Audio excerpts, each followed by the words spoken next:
That's lovely. Come on, election. You shake hands. There we go.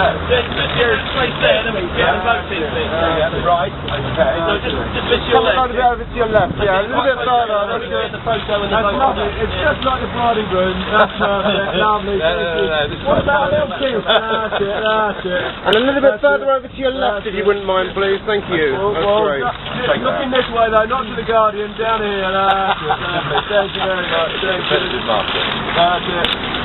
Perfect. Can you now stop holding hands and You've got the ring. If you could answer to me at the side of the camera. So what does this by-election mean for UKIP? Well, it depends on the result, doesn't it, really? Given the result that is expected. Well, if we get the result that people say we're going to get, it is going to be quite a big moment for us. Not just because we toiled away for years to try and get to this position, but because, effectively, we break into the closed shop of Westminster politics. And it's, it isn't just happening here. There are things happening in the north of England today too, where I don't think we're going to win, but we're now beginning to tear chunks out of the old Labour vote in the north of England as well. So what it shows, actually, is that UKIP is a broadly based political party. It's much more professional. It's better at fighting campaigns than it's ever been in the past. And actually, to be in Westminster gets rid of our biggest electoral problem. Because people say, well, OK, Nigel, I agree with you, mate, but there's no point voting for you because you can't win under the first past the post system. Showing that we can win under the first past the post system is probably the single biggest change of perception that we need with the British public. And what would you say to people who have heard David Cameron say you're going to split the vote, you're going to wait? Well, I'm very worried about the vote being split. And I agree with Mr Cameron about the vote being split being a problem, because if in Haywood and Middleton today you vote Conservative, you will let Labour in.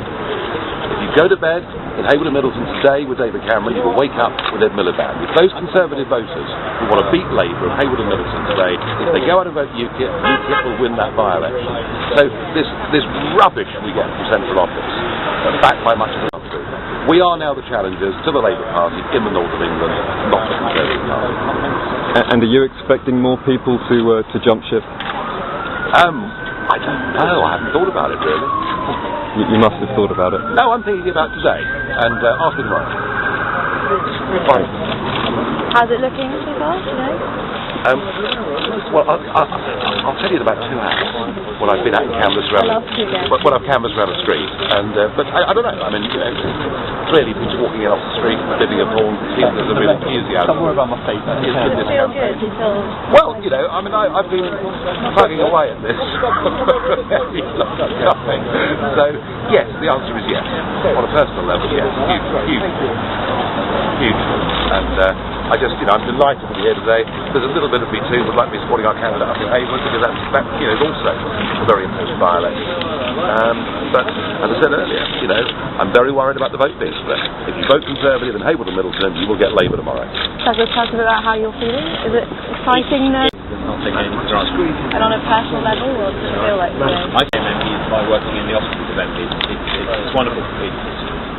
It feels incredibly invigorating, and whatever the outcome, I know from what's happened over the past 5 weeks, this is what politics should feel like and what it